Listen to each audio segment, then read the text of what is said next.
در این جلسه قرار یاد بگیریم که چجوری استک وال رو در رویت طراحی کنیم. سلام، الهام کیانی هستم. به کانال الهام آریکن لایف بسیار خوش آمدید.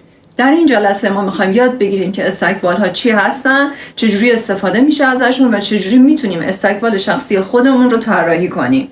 پس با من تا آخر ویدیو همراه باشید. دوستان اگر تا به این لحظه کانال الهام آریکن لایف رو هنوز سابسکرایب نکردی، لطفا همین الان بزن رو دکمه سابسکرایب، نوتیفیکیشن رو فعال کن. آموزش های رویت به صورت روزانه آپلود میشه.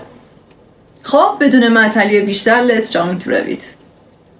دوستان وارد رویت میشیم، یه نیو پراجکت باز میکنیم و مولتی متریک دیسیپلین رو انتخاب میکنیم. طبق روان یونیت ستاپ رو تنظیم میکنیم، یون رو تایپ میکنیم و لنگث رو میذاریم روی میتر، 2 decimal places و یونیت سیمبولمون هم که میذاریم روی متر. اوکی و اوکی. وارد وال میشیم، یه وال 30 سانتی، یه دیوار 30 سانتیه جنریک انتخاب میکنیم. روی لول 1 داریم ترسیمش میکنیم و میگیم تا لول 2 بره. وارد ادیت تایپش میشیم، دوپلیکیت میگیریم و اسمش رو من میذارم مای وال. اوکی. بعد وارد استراکچر، ادیت استراکچر میشیم و شروع میکنیم به اضافه کردن لایه. یه 2 تا لایه اضافه میکنیم، یکی در بالا و یکی در پایین. این استراکچر رو میاریم پایین. آها، اوکی.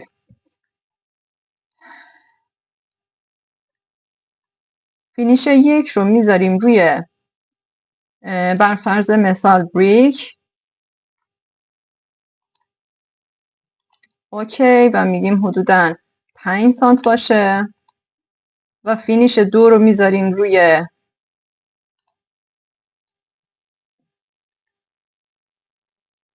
مثلا استون اگه داشته باشه. خب رو همین میذاریم. اوکی و اینم میذاریم روی 5 سانت و استراکچر هم که حدوداً 30 سانت گذاشته اینجا و ما میخوایم عوضش کنیم، میذاریم روی کانکریت و 20 سانت در نظر میگیریم. اوکی و اوکی و یه دیوار اینجا ترسیم میکنیم. دوباره WA رو میزنیم، از مای وال دوباره داپلیکیت میگیریم، ادیت رو میزنیم داپلیکیت، اسمش رو میگیم همین مای وال 2 باشه. اوکی میکنیم، وارد ادیت استراکچر میشیم و یه تفاوتی میگیم این داشته باشه با قبلی، این که استراکچرمون رو 25 سانت در نظر گرفتیم، به جای بریک بریم یه متریال سفید استفاده کنیم. خب حالا بیشتر رنگش برای ما مهمه که تفاوت رو داشته باشیم. اپلای میکنیم، اوکی میکنیم و اینو بیاین همون 20 سانت در نظر بگیریم، 10 سانت به این اضافه کنیم. فکر میکنم اینطوری دیوار بهتری از آب در بیاد. اوکی میکنیم، اپلای و اوکی و دیوارمون رو رسم میکنیم. بریم داخل 3D. خب این دوتا دیواریه که ترسیم کردیم، میذارم رو حالت ریالستیک.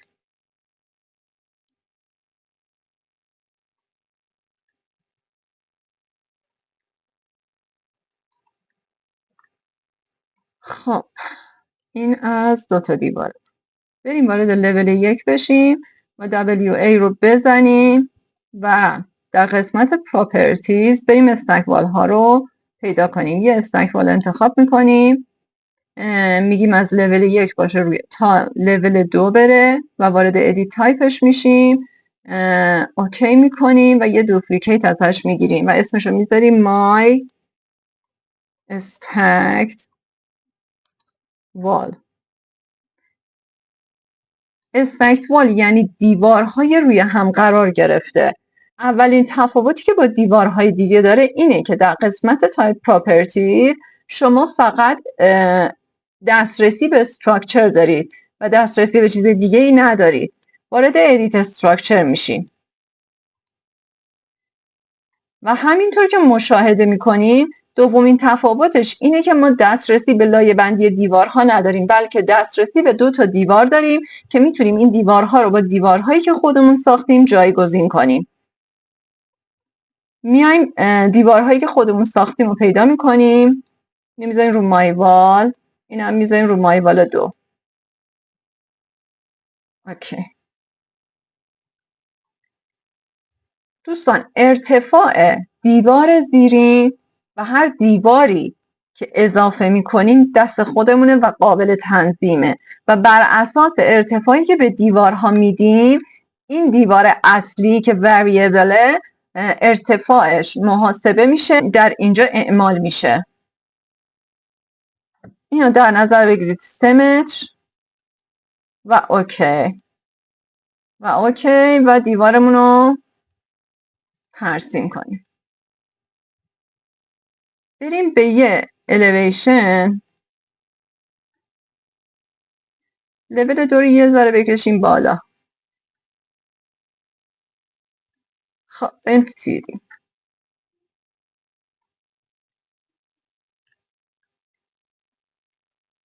خب همونطوری که میبینید این استکوالمون رو ما رد کردیم.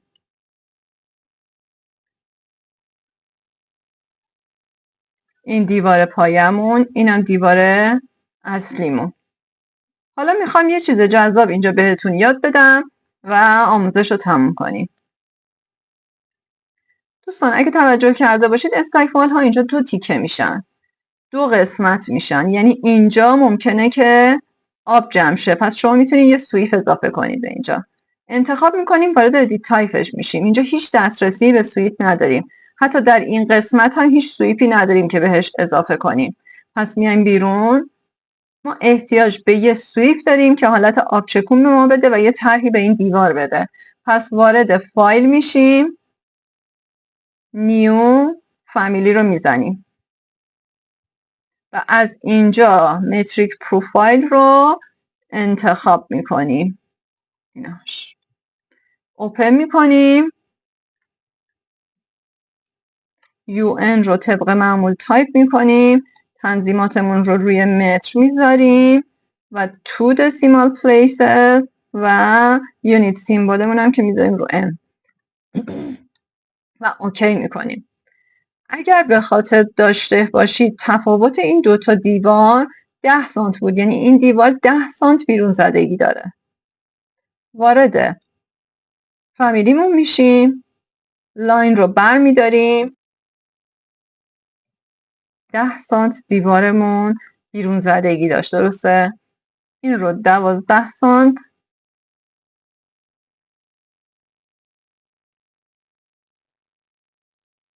یا 14 سانت در نظر میگیریم و طبق سلیقه شخصیتون یه پروفیل رسم میکنیم. اینجا رو میخوام یه آرک بکشم،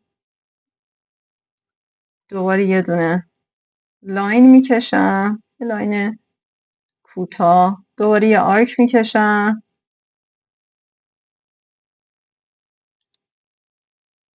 آرک میخوام به این سمت باشه، یه ذره زاویه‌اش رو بیشتر کنم. خب و دوباره لاین رو برمیدارم، یه لاین دیگه میکشم و اینجا با یه شیب کمی به لاینمون میدیم برای زمانهای بارندگی که حالت آبچکون داشته باشه، از اینجا آب بریزه پایین. خب این فامیلی رو سیو میکنیم، فایل، سیو از فامیلی و میذاریم سویپ وال پروفایل آپشنش رو میذاریم روی 1 و اوکی میکنیم و سیوش میکنیم. حالا وقت لود کردن داخل پروژه است و داخل پروژهمون لود میکنیم و میبندیمش.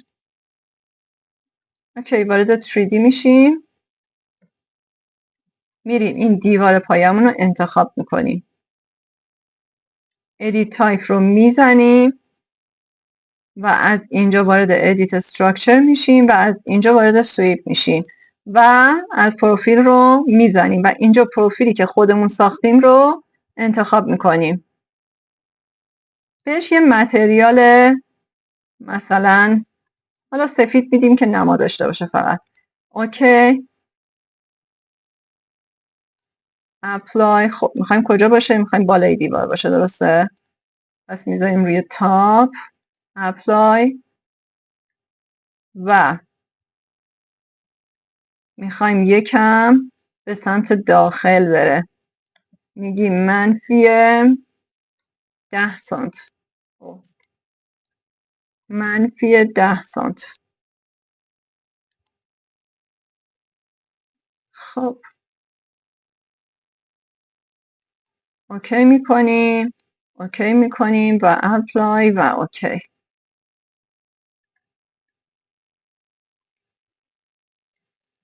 همونطور که میبینید پروفیل ما اینجا با شیب مناسب ترسیم شد و دیگه جمع شدگی آب اینجا نداریم. به پایان یکی دیگه از جلسات آموزشی رویت رسیدیم. در طول آموزش براتون توضیح دادم که چجوری استکفال شخصی خودتون رو بسازید و طراحی کنید. امیدوارم که از این آموزش لذت برده باشید. با لایک هاتون به من انرژی بدید.